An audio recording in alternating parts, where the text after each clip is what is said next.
ଦେବଗାଁର ହନୁମାନଜୀ ପ୍ରତ୍ୟକ୍ଷ ଦେବତା।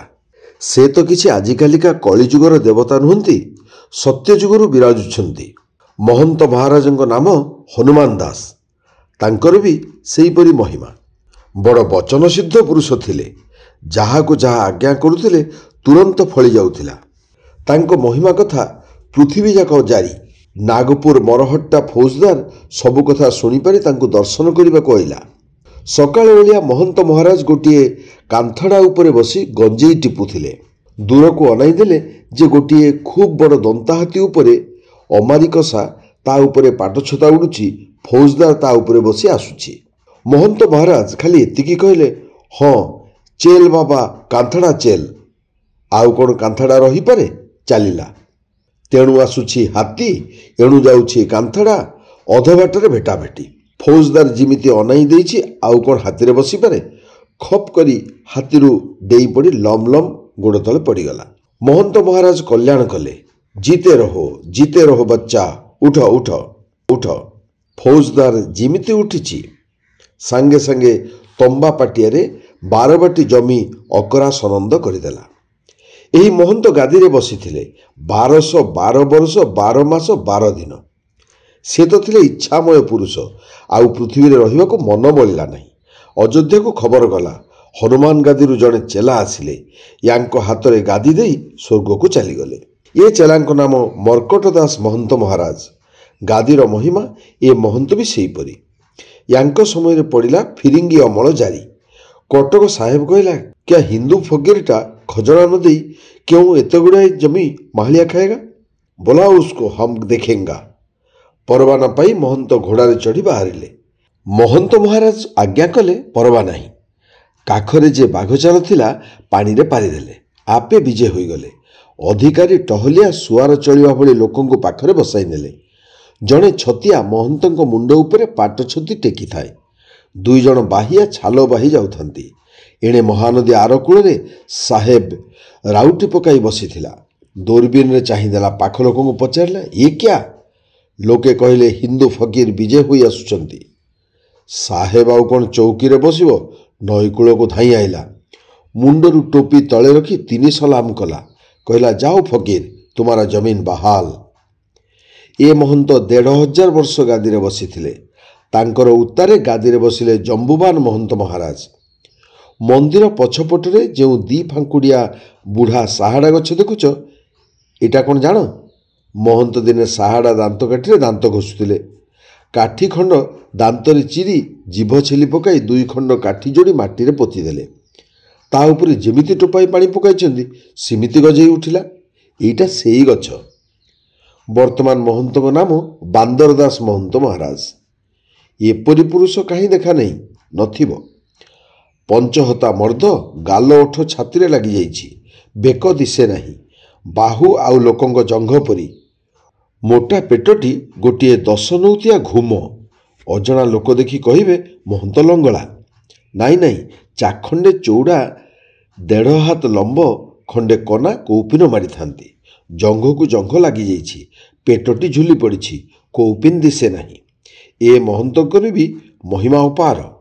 ମନ୍ଦିରରେ ଏତେ ଖଟ ପଲଙ୍କ କାହିଁରେ ଶୋଇବେ ନାହିଁ? ସବୁବେଳେ ଧୂଳିରେ ଗଡ଼ୁଥାନ୍ତି। ଦେହଯାକ ଧୂଳି ସରସର। ସ୍ନାନ କେବେ କରନ୍ତି ନାହିଁ। ପାଣି ଛୁଅନ୍ତି ନାହିଁ। ଏଥିପାଇଁ ଲୋକମାନେ ମହନ୍ତ ମହାରାଜଙ୍କୁ ଧୂଳିଆ ବାବା ବୋଲି ଡାକନ୍ତି। ମନ୍ଦିରରେ ଏତେ ଧନ ଦୌଲତ, ଏତେ ପିଠା ଖଜା, କିଛି ଛୁଇଁବେ ନାହିଁ। 10 ସେର ନିରୁତା ଦୁଧ ଆଉଟି ଆଉଟି 5 ସେର ରହିବ। ଅଳତା ଫଡ଼ା ପରି ଉପରେ ସର ପଡ଼ିବ। 2 ପହର ଧୂପରେ ଠାକୁରଙ୍କ କତିରେ ଭୋଗ ଲାଗେ। ମହନ୍ତ ମହାରାଜ ତେତିକି ସେବା କରନ୍ତି। ଆଉ ତୋଳାଏ ଆପୁ, ପାଏ ଗଞ୍ଜେଇ ଖଞ୍ଜା। ଦିନ ରାତି ଗଞ୍ଜେଇ ଚିଲମ ହାତରୁ ଛୁଟଣ ନଥାଏ। ଆଖି ଯୋଡ଼ିକ ସାନ ସାନ ସିନ୍ଦୁର ବିନ୍ଦୁ ପରି ଲାଲ। ସବୁବେଳେ ମିଞ୍ଜି ମିଞ୍ଜି କରି ଚାହାନ୍ତି। ତାଙ୍କ ଗଞ୍ଜେଇ ଚିଲମଟା ହାତେ ଲମ୍ବ। 10-15 ଜଣ ଭଗତ ଚେଲା ସବୁବେଳେ ବେଢ଼ି ବସିଥାନ୍ତି। ଗଞ୍ଜେଇ ଟିପା କାମ 5-6 ଜଣଙ୍କ ହାତରେ ଲାଗିଥାଏ। ଆଗ ମହନ୍ତ ମହାରାଜଙ୍କ ମହିମା କଥା ଦେଶ ଲୋକଙ୍କୁ ଜଣା। ପୁଣି ସେସବୁ କଥା ଭୂର୍ଜପତ୍ରରେ ଦେବନାଗରୀ ଅକ୍ଷରରେ ରକ୍ତଚନ୍ଦନରେ ଲେଖା ହୋଇ ଦେଉଙ୍କ ସିଂହାସନ ତଳେ ଅଛି। ଏ ଧୂଳିଆ ବାବା ସେସବୁ ପଢ଼ି ଆସି ବିଶ୍ୱାସୀ ଭକ୍ତମାନଙ୍କ ପାଖରେ ଗୋପନରେ କହନ୍ତି। କେହି କେହି ଅବିଶ୍ୱାସୀ ଭକ୍ତ ଲୋକଙ୍କ ପାଖରେ ପ୍ରକାଶ କରି ପକାଏ। ଧୂଳିଆ ବାବା ସବୁଦିନେ ଚେଲାମାନଙ୍କ ଆଗରେ କହନ୍ତି, ଏହି ପୁରୀରେ ଯେ ଜଗନ୍ନାଥ ଦେଉଳ ଦେଖୁଛ ତିଆରି ହେଲା ବାଦ ପ୍ରତିଷ୍ଠାକୁ ଅଯୋଧ୍ୟାରୁ 1008 ମୂରତି ସାଧୁ ମହନ୍ତ ଭୋଜି ଖାଇବାକୁ ଆସିଥିଲେ। ଏ ବି ସେମାନଙ୍କ ମଧ୍ୟରେ ଆସିଥିଲେ। ଚେଲାମାନଙ୍କ ଭକ୍ତି ଏଡ଼ି ନ ପାରି ରହିଯାଇଛନ୍ତି। ଆଉ ଏ ମିଛୁଆ ଦେଶଟା ଭଲ ଲାଗୁନାହିଁ। ଅଯୋଧ୍ୟା ହନୁମାନ ଗାଦିକୁ ଫେରିଯିବେ। ପ୍ରସାଦ ସେବାକାରୀ ଚେଲାମାନେ ଗୋଡ଼ ତଳେ ପଡ଼ି ଗଡ଼ନ୍ତି। ସେମାନଙ୍କ ଉପରେ କୃପା କରି ଧୂଳିଆ ବାବା ରହିଯାଇଛନ୍ତି। ଏପରି ଘଟଣା 100କୁ 100 ଥର ହୋଇଗଲାଣି। ମହନ୍ତଙ୍କର ଧନ ଦୌଲତ ଅମାପ। ଗାଈ ମଇଁଷି ପଲକୁ ପଲ। ଧାନ ଟଙ୍କାର ସୀମା ନାହିଁ। ଆୟ ଢେର। ଆୟ ମଧ୍ୟରୁ ଗୋଟିଏ ବିଶେଷ ଆୟ ଏହି, ଦେଶ ମଧ୍ୟରେ ମାଲି ମକଦ୍ଦମା ଉପସ୍ଥିତ ହେଲେ ମୁଦେଇ ମୁଦାଲା ଦୁଇ ପକ୍ଷ ପ୍ରଭୁଙ୍କ ପାଖରେ ମନାସି ଯାଆନ୍ତି। ମାମଲା ଡିଗ୍ରୀ ହେଲେ କିଏ କେତେ ଟଙ୍କା ଦେବେ। ପାଞ୍ଜିଆ ଲେଖି ରଖେ। ଯାହାର ମାମଲା ଡିଗ୍ରୀ ହୁଏ ଜଣେ ସାଧୁଙ୍କୁ ପଠାଇ ତାଠାରୁ ଟଙ୍କା ଅସୁଲ କରାଯାଏ। ରାମସାହୁ ସାମସାହୁ ଦୁଇ ଭାଇ। ଭାଇ ଭାଗ ବଣ୍ଟୁଆର ପାଇଁ କଟକ ଅଦାଲତରେ ମକଦ୍ଦମା ଦାୟର ହେଲା। ରାମସାହୁ ପ୍ରଭୁଙ୍କଠାରେ ମନାସି ଗଲା। ମାମଲା ଡିଗ୍ରୀ ହେଲେ କେତେ ଟଙ୍କା ଦେବ। ପାଞ୍ଜିଆ ପାଖରେ ଲେଖି ଦେଇଗଲା। ସାମସାହୁ ଆସେ ନାହିଁ। ବୁଝ ବୁଝ ସାମା କ୍ୟାଁ ଅଇଲା ନାହିଁ। ଜଣେ ଚେଲା ବୁଝି ଆସି ଜଣାଇଲା, ପ୍ରଭୁ କ'ଣ କହିବି, କହିବାକୁ ଡର ମାଡ଼ୁଛି। ଆଜ୍ଞା, ସାମର ଏତେ ବହପ 5 ଜଣଙ୍କ ଆଗରେ ସାଫ୍ ଫିଟେଇ କହିଲା, କଳିକାଳରେ ମହନ୍ତଙ୍କ କରାମତ କାହିଁ ଯେ ମୁଁ ମନାସିବାକୁ ଯିବି। ମହନ୍ତ ତେତେବେଳେ ଗଞ୍ଜେଇ ଭିଡ଼ୁଥିଲେ। ରାଗରେ ଖୁବ୍ ବଳରେ ଚିଲମଟା ଭିଡ଼ି ନେଲେ। ଦପ୍ କରି ଜଳି ଉଠିଲା। ମହନ୍ତ ଅଳ୍ପ ଅଳ୍ପ ଭକ୍ ଭକ୍ କରି ପାଟିରୁ ଧୂଆଁ ଛାଡ଼ୁଥାନ୍ତି। କଥାଟା ଚିପି ଚିପି କହିଲେ, ଦେଖ ଚେଲାମାନେ, ଆମେ ହୁକୁମ କରିବୁ, ଏହି ଚିଲମ ନିଆଁ କଥା କହିବ। ଆମ୍ଭେ ବର୍ତ୍ତମାନ କିଛି କହିବୁ ନାହିଁ। ଏଇ ଚିଲମ ନିଆଁ କେବଳ କଥା କହିବ। ସେ ତୁମ୍ଭମାନଙ୍କୁ ବର ଦବ। ଆମ୍ଭେ କେବଳ ଆଦେଶ କରିବୁ। ଚେଲାମାନଙ୍କର ତ ଆନନ୍ଦର ସୀମା ନାହିଁ। ସେମାନଙ୍କର ଦୃଢ଼ ବିଶ୍ୱାସ ମହନ୍ତଙ୍କ ଆଜ୍ଞା ମେଣ୍ଟଣ ହେବାର ନୁହେଁ। ସେହିଦିନ ମଧ୍ୟରେ ଦେଶଯାକ ହାଟ ହୋଇଗଲା। ଧୂଳିଆ ବାବାଙ୍କୁ ପ୍ରଭୁଙ୍କର ସ୍ୱପ୍ନ ହୋଇଛି। ସେ ସିଦ୍ଧପୁରୁଷ ହୋଇଗଲେଣି। ତାଙ୍କ ଗଞ୍ଜେଇ ଚିଲମ କଥା କହିବ। ଥୋକେ ଚେଲା ପ୍ରକାଶ କଲେ, ନାହିଁ ନାହିଁ, ଚିଲମ ନୁହେଁ, ଚିଲମ ନିଆଁ କଥା କହୁଛନ୍ତି। 10 ଜଣଙ୍କୁ ଆଜ୍ଞା ହେଲା। ସେ ନିଜେ ଶୁଣି ଆସିଲା। ଆଉ ଯାଏ କାହିଁ। ତହିଁ ଆର ଦିନ ସକାଳୁ ସଞ୍ଜ ଯାଏ 100କୁ 100 ଲୋକ ଧାଇଁଛନ୍ତି। କାହାକୁ ବେମାରୀ ଛାଡ଼ୁନାହିଁ। କାହାର ବଳଦ ହଜିଛି ମିଳୁନାହିଁ। କାହାର ମାମଲା ଦାୟର ଅଛି ଡିଗ୍ରୀ ହେଉ। ଢେର ଢେର ତିରିଲାପା ପୂଜା ପଠାଇଛନ୍ତି। ସେମାନଙ୍କର ପୁଅ ହେଉନାହିଁ। ଚିଲମ ପ୍ରଭୁ ବର ଦେଉନ୍ତୁ। ଲୋକେ ପାଦପୂଜା ଟଙ୍କା ଅଧୁଲି ସୁକି ମହନ୍ତଙ୍କ ପାଦ ତଳେ ଦେଇ ଅଧିଆ ପଡ଼ୁଛନ୍ତି। ମହନ୍ତ ମହାରାଜ ଆଜ୍ଞା କଲେ, ଉଠ ଉଠ ବାବାମାନେ, ଆମେ କିଛି କହିବୁ ନାହିଁ। ଏହି ଯେ ଆମ୍ଭ ଗଞ୍ଜେଇ ଚିଲମରେ ଅଗ୍ନି ଦେଖୁଛ, ସେଥିରେ ଧୁନି ଥାପନା ହେବ। ସେହି ଧୁନିରେ ଅଗ୍ନି ଦେବତା ବିଜେ କରିବେ। ସମସ୍ତଙ୍କ ଗୁହାରି ଶୁଣି ବର ଦେବେ। ଆସନ୍ତା ଅଗିରା ପୁନେଇ ଦିନ ଅଗ୍ନି ଦେବତା ସ୍ୱର୍ଗରୁ ବିଜେ ହୋଇ ପୃଥିବୀରେ ଭ୍ରମଣ କରିବେ।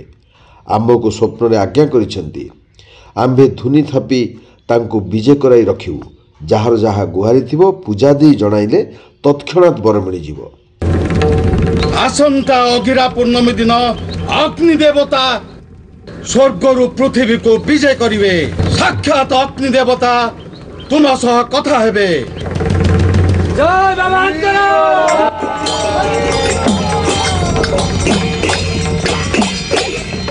ପୂଜାର ବିଧାନ ସମସ୍ତଙ୍କୁ ଶୁଣାଇ ଦେଲେ। ଧୁନିରେ 108 ଆହୁତି ଦିଆଯିବ। ସେଥିସକାଶେ ଖଣ୍ଡିଏ ନବବସ୍ତ୍ର, 5 ପା ଘିଅ, ପଞ୍ଚୁବର୍ଣ୍ଣୀ ଭୋଗ, ପଞ୍ଚୁବର୍ଣ୍ଣୀ ପୁଷ୍ପ, ଗାଦି ପୂଜା ଦକ୍ଷିଣା ଯାହାର ଯାହା ଶକ୍ୟ, କିନ୍ତୁ 5 ସୁକାର ଉଣା ନୁହେଁ। ଅଗିରା ପୂର୍ଣ୍ଣିମା ଅଧରାତିଠାରୁ ଧୁନି ପୂଜା ଆରମ୍ଭ ହେଲା। ମହନ୍ତ ମହାରାଜ ଆହୁତି ଦେବାରୁ ଅଗ୍ନି ଦେବତା ବିଜେ ହୋଇଗଲେ। ଧୋ ଧୋ ହୋଇ ଜଳୁଛନ୍ତି। ଯାହାର ଯାହା ପ୍ରାର୍ଥନା ହାତ ଯୋଡ଼ି ଜଣାଇଲେ ଧୁନି ଭିତରୁ ଅଗ୍ନି ଦେବତା ଗମ୍ଭୀର ସ୍ୱରରେ ହୁଁ ନା ହେବ ଏହିପରି ଆଜ୍ଞା କରୁଛନ୍ତି। ପ୍ରତ୍ୟକ୍ଷରେ ଅବିଶ୍ୱାସ କ'ଣ? ଲୋକମାନେ ଶୁଣି ତାଟକା। ଭକ୍ତିରେ ଭୂଇଁରେ ପଡ଼ି ଗଡ଼ି ଯାଉଛନ୍ତି। ହରିଧ୍ୱନିର ମଠ ଉଛୁଳି ପଡ଼ୁଛି। ଶ୍ୟାମ ସାହୁ ସବୁ କଥା ଶୁଣିଲା। ଘର ମଧ୍ୟରେ ଡକା ପାରି ମୁଣ୍ଡ ବାଡ଼େଇ ହେଉଛି। ଲୋକମାନେ ଧୁନି ପୂଜା କରି ବର ଘେନି ଯାଉଛନ୍ତି। ରାମା ଭାଇ ବି ପୂଜା ଦେଇ ବର ପାଇବ, ମୋର ସର୍ବନାଶ ହେବ। ଇଜମାଲି ଧନ ଉଣା ନୁହେଁ, ଲକ୍ଷକରୁ ବଳି ପଡ଼ିବ। ସବୁ ରାମା ଭାଇ ଘେନିଯିବ।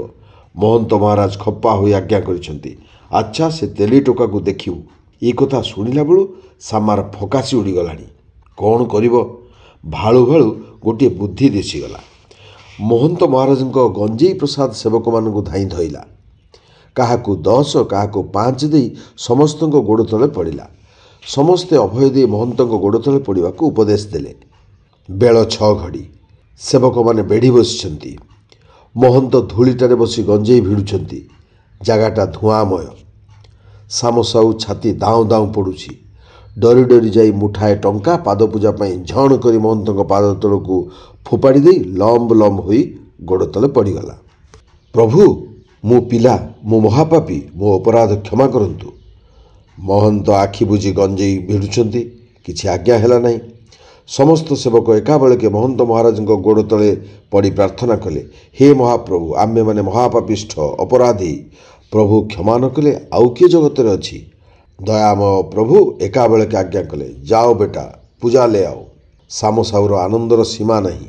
ପୂଜା ଆୟୋଜନରେ ଧାଇଁଛି। ଯେଡ଼େ ମହାଜନ, ପୂଜା ଆୟୋଜନ ସେହିପରି। ଘିଅ 5 ପା ଜାଗାରେ 5 ସେର, ଆଉ ଆଉ ସରଞ୍ଜାମ ତା ମାଫିକେ। ସମସ୍ତେ ଖଣ୍ଡେ ଖଣ୍ଡେ ସୂତା ଶାଢ଼ୀ ଆହୁତି ଦିଅନ୍ତି। ଶାମ ସାହୁ କୁମ୍ଭକର୍ଣ୍ଣୀ କିନାରୀ ସଚ୍ଚା ଜରିମୁହୁଣ୍ଡା ଖଣ୍ଡେ ବରମପୁରୀ ପାଟଶାଢ଼ୀ ଆହୁତି ଦେବା ଲାଗି ଆଣିଛି। ଶାମ ସାହୁର ଭାରି ବଡ଼ ପୂଜା ହେବ। ଗାଁରେ ବି ସେ 2 ଭାଇ ବଡ଼ ଟାଣୁଆ ମହାଜନ। ଅଗ୍ନିଦେବତାକୁ ବର ଦେବେ ଶୁଣିବା ପାଇଁ ଆଖପାଖ 5 ଖଣ୍ଡ ଗାଁରୁ ମଣିଷ ଧାଇଁଛନ୍ତି। ଉଣା ଅଧିକ 500 ଲୋକ ଜମା ହୋଇଗଲେଣି। ବେଢ଼ା ଭିତରେ ଜାଗା ନାହିଁ। ମନ୍ଦିର ବେଢ଼ା ପାଚେରୀ ଲଗା ଧାଡ଼ିଏ ଘର ଅଛି। ଗୋଟିଏ ଘରେ ମେଳା ମଉତ୍ସବରେ ପିଠା ଖଜା ତିଆରି ହୁଏ। ତା ପାଖଟା ସରଘର। ସେହି ପିଠା ତିଆରି ଘରେ ଧୂନି ଥାପନା ହୋଇଛନ୍ତି। ରାତି ଅନ୍ଦାଜ 6 ଘଡ଼ି ସମୟରେ ମହନ୍ତ ମହାରାଜ ମନ୍ଦିର ପାଖ ଗମ୍ଭୀରିରୁ ବାହାରିଲେ। ଆଜି ପ୍ରଭୁଙ୍କ ମନରେ ଭାରି ଆନନ୍ଦ। ଅନେକ ଟଙ୍କା ରୋଜଗାର ମାମଲା। ତୋଳାଏ ଆପୁ ଉପରେ ସଞ୍ଜବେଳେ ଆହୁରି ତୋଳାଇ ପକାଇଛନ୍ତି। ଗଞ୍ଜେଇ ବି ବେଶୀ କରି ଭିଡ଼ିଛନ୍ତି। ଚାଲିଲା ବେଳେ ଗୋଡ଼ ଟଳି ଯାଉଛି। 4 ଜଣ ଚେଲା ଧରାଧରି କରି ନେଉଛନ୍ତି। ମହନ୍ତ ବାବାଙ୍କୁ ଦର୍ଶନ କରି ସମସ୍ତ ଦେଖଣାହାରୀ ହରିବୋଲ ପକାଇ ଗୋଡ଼ ତଳେ ପଡ଼ିଗଲେ। ପୂଜା ଆରମ୍ଭ ହେଲା। 5 ସେର ଘିଅ ଆହୁତି। ଖୁବ୍ ମୋଟା ମୋଟା ଢେର ଗୁଡ଼ାଏ କାଠ ଧୂନିରେ ଲଦି ଦେଲେ। ଆହୁତି ପାଇ 4 ହାତ ଉଚ୍ଚ ଶିଖା ଟେକି ନିଆଁ ଧୁ ଧୁ ଜଳୁଛି। ଘର ଭିତରେ ମହନ୍ତ ଏକାକୀ। ପ୍ରଭୁଙ୍କର ସେହିପରି ମହିମା। ନୋହିଲେ ନିଆଁ ତେଜରେ ଆଉ କିଏ ସେ ପଶିପାରିବ? ଶାମ ସାହୁ ବେକରେ ପଟକା ପକାଇ ହାତ ଯୋଡ଼ି ଦୁଆର ମୁହଁରେ ଛିଡ଼ା ହୋଇ ଧୂନି ମହାପ୍ରଭୁଙ୍କ ନାଇଁ ପ୍ରାର୍ଥନା କରୁଛି। ମହନ୍ତ ଆଖି ବୁଜି ଖୁବ୍ ପାଟି କରି ପ୍ରାର୍ଥନା କଲେ, ଧୂନିଜୀ, ଶାମା ବେଟାକୁ ବର ଦିଅ, ବର ଦିଅ, ବର ଦିଅ, ତା ମାମଲା ଫତେ ହେଉ। ଧୂନି କିଛି ଜବାବ ଦେଲେ ନାହିଁ। ମହନ୍ତ ଆପଣାର କରାମତ ଲୋକଙ୍କୁ ଦେଖାଇବା ପାଇଁ ଛିଡ଼ା ହୋଇଗଲେ। ହାତରେ ଯେଉଁ 10 ସିରିଆ ଲୁହା ଚିମୁଟା ଥିଲା ଖୁବ୍ ବଳରେ ପାହାରେ ବାଡ଼େଇଲେ। ଭୁସ୍ କରି ଭାରି ଗୋଟାଏ ଶବ୍ଦ ହେଲା। ଶାମ ସାହୁ ଚମକି ପଡ଼ି ଅନାଇଲା। ଘର ଭିତରେ ଛାତିଏ ଗହୀର ଗୋଟାଏ ଗାତ। ଗାତ ଅଧା ଅଧି ପୁରି ନିଆଁ ଜଳୁଛି। ତା ମଧ୍ୟରେ 2 ଜଣ ଲୋକ ଭାରି ଗୋଟାଏ ଧରାପରା ଲାଗିଛନ୍ତି। ଶାମ ପ୍ରଥମରେ କିଛି ବୁଝିପାରିଲା ନାହିଁ। ମୁହୂର୍ତ୍ତକ ବାଦ ଭକ୍ତି ବଳରେ ବୁଝିଗଲା। ଧୂନି ଦେବତା ଦେହ ଧରି ବିରାଜମାନ ହୋଇଗଲେଣି। ମହନ୍ତଙ୍କ ସଙ୍ଗରେ କୋଳାକୋଳି କରୁଛନ୍ତି। ତାହାର ଭାଗ୍ୟ ଫିଟିଲା, ବର ମିଳିଯିବ। ମୁହୂର୍ତ୍ତକ ମଧ୍ୟରେ ଏତେ କଥା ବୁଝିନେଲା। ଖୁବ୍ ପାଟି କରି ହରିବୋଲ ପକାଇ କହିଲା, ଧୂନି ଦେବତା ରୂପ ଧରି ବିଜେ ହେଲେଣି। ଯେତେ ଲୋକ ଥିଲେ ଆନନ୍ଦରେ ହରିବୋଲ ପକାଉଛନ୍ତି। ମନ୍ଦିରରୁ ଘଣ୍ଟା କାହାଳି ଝାଞ୍ଜ ବାଜୁଛି। ସମୁଦ୍ର ଗର୍ଜନ ପରି ଶବ୍ଦ ଉଠୁଛି। ଅଗ୍ନିଦେବତାଙ୍କୁ ଦର୍ଶନ କରିବାକୁ ଲୋକେ ଧାଇଁଲେ। ଗୋଟିଏ ବୋଲି ଦୁଆର। ଘର ଭିତରଟା ଧୂଆଁରେ ପୂରିଛି। ଦୁଆର ପାଖରେ ଧରାପରା ହୋଇ କେତେ ଲୋକ ମଡ଼ା ଦଳରେ ଆଣ୍ଠୁଗଣ୍ଠି ଛିଡ଼ି ଘାଉଲା ହୋଇଗଲେଣି। ଲୋକେ ନାଚିକୁଦି ହରିବୋଲ ଦେଇ ହାଲିଆ ହୋଇ ପଡ଼ିଲେଣି। ଇଏ କ'ଣ? ମଡ଼ା ପୋଡ଼ାର ଉତ୍କଟ ଗନ୍ଧ। ଲୋକ ନାକରେ ଲୁଗା ଜାକୁଛନ୍ତି। କେତେଜଣ ଜଣାଶୁଣା ଲୋକ ଦୁଆର ପାଖକୁ ଯାଇ ଭଲ କରି ଅନାଇଲେ। ଆରେ, ମହନ୍ତ ମହାରାଜ ପୋଡ଼ି ମଲେଣି ରେ। ବାଜେ ଲୋକ ବୁଝିଲେ ଅଗ୍ନିଦେବତା ବିଜେ ହୋଇ ମହନ୍ତ ବାବୁଙ୍କୁ ଖାଇଗଲେଣି। କାଳେ ଧାଇଁ ଆସି ଆଉ ସମସ୍ତଙ୍କୁ ଖାଇଯିବେ। ପଳା ପଳା ପଳା। ପଡ଼ି ଉଠି ଗୋଟାକ ଉପରେ ଗୋଟାଏ ପଡ଼ି ଧାଇଁଛନ୍ତି। ଶେଷକୁ ମନ୍ଦିରର ପୂଜାହାରୀ ଟହଲିଆ ଚାକରମାନେ ବି ଛାଡ଼ି ପଳାଇଲେଣି। ଦଣ୍ଡକ ମଧ୍ୟରେ ଏଡ଼େ ମନ୍ଦିରଟା ନିଶୂନ। ଖାଲି ଧୂନି ଘରୁ ପଡ଼ ପଡ଼ ଶବ୍ଦ ଶୁଭୁଛି, ଦୁର୍ଗନ୍ଧ ବାହାରୁଛି। ଦେଗାଁ ପାଖକୁ ଗୋପାଳପୁର ସରକାରୀ ଥାନା ପୁରା 2.5 କୋଶ ବାଟ। ସକାଳୁ ସକାଳୁ ସେଠାରେ ଖବର ପହଞ୍ଚିଗଲା। ଦାରୋଗା ସାହେବ 5-6 ଜଣ ବରକନ୍ଦାଜ 8-10 ଚୌକିଦାର ଧରି ଧାଇଁଲେ। ଦାରୋଗା ପହଞ୍ଚି ଦେଖିଲେ ମନ୍ଦିର ତ ମନ୍ଦିର, ଗାଁ ଗୋଟାରେ ଜଣେ ମଣିଷ ବି ନାହିଁ। ସମସ୍ତଙ୍କ ଘରେ ତାଟି କବାଟ ବନ୍ଦ। ଚୌକିଆମାନେ ବହୁତ ଡକାହକା କରିବାରେ ଭିତରୁ ମାଇକିନିଆମାନେ ଜବାବ ଦେଲେ, ପୁରୁଷ କେହି ଘରେ ନାହିଁ। କେହି ଯାଇଛି ଗୋରୁ ଖୋଜି, କେହି ଯାଇଛି କୁଣୁଆ ଘର, କେହି ଜାତିଆଣ ଭୋଜି ଖାଇ, ଢେର ଲୋକ ଯାଇଛନ୍ତି କଟକ ମାମଲାରେ। ବହୁତ ଖୋଜ ତଲାସରେ ମନ୍ଦିର ପୂଜାହାରୀ ଆଉ କେତେଜଣ ଚାକର ବାହାରିଲେ। ଦାରୋଗା ସରଜମିନ ତଦାରଖ କରି ବୁଝିଲେ ଯେ ସରଘର ଭିତରୁ ଧୂନି ମଝି ଯାଇ ମନୁଷ୍ୟ ଗୋଟାଏ ଗଳିଯିବା ଭଳି ବିଳ ଖୋଳା ହୋଇଛି। ଧୂନି ତଳେ ଅଢ଼େଇ ଅଢ଼େଇ ହାତ ଲମ୍ବ ଚଉଡ଼ା, ଅଢ଼େଇ ହାତ ଗହୀର ଗୋଟିଏ ଗହିଡ଼ା ଖୋଳା ହୋଇଛି। ତା ଉପରେ ଚାଖଣ୍ଡେ ମୋଟା ମାତ୍ର ମାଟି ଅଛି। ଅଢ଼େଇ ହାତ ଚଉଡ଼ାର ଗୋଟାଏ ସୁଡ଼ଙ୍ଗ ଖୋଳା ହେଇଥାଏ। ତା ଭିତରେ ମଣିଷଟେ ଗଳି ଗଳି ଆସିକିରି ବସେ। ଉପରେ ଚାଖେଣ୍ଡେ ମାଟି ଉପରେ ଧୂନି ବସେ। ଓ, ଏଇ ତାହେଲେ ତମ ଧୂନି ଦେବତା। କିଛି ପଚାରିଲେ ଲୋକଟା ଭିତରୁ ଜବାବ ଦିଏ। ଘଟଣା ରାତ୍ରରେ ଗଞ୍ଜୋଡ଼ ଚେଲା ଧୂନି ତଳେ ବସିଥିଲା। ତା ନାମ ହୁଣ୍ଡା ଦାସ। ସେଦିନ ମହନ୍ତଙ୍କର ଭାରି ନିଶାରେ ଜ୍ଞାନ ଲୋପ ହୋଇଥିଲା। ଲାଶ ଭାରି ମଣିଷ, ଭାରି ଚିମୁଟାରେ ଖୁବ୍ ବଳରେ ପାହାରେ ମାରିବାରୁ ଉପର ମାଟି ଆଉ ନିଆଁ ସବୁ ଗାତରେ ପଡ଼ିଗଲା। ଦୁଇଟା ଲୋକ ଧରାପରା ହୋଇ ପୋଡ଼ିକିରି ମଲେ। ବାହାରେ ବଡ଼ ଗୋଳମାଳ ହେଉଥିବାରୁ ସେମାନଙ୍କ ଆକୁଳ ଚିତ୍କାର କେହି ଶୁଣିପାରିଲେ ନାହିଁ। ଦାରୋଗା ସାହେବ ରିପୋର୍ଟ ଲେଖି ମଇନା ସକାଶେ ଅଧାପୋଡ଼ା ଲାଶ ଯୋଡ଼ାକ ସହରକୁ ପଠାଇଦେଲେ।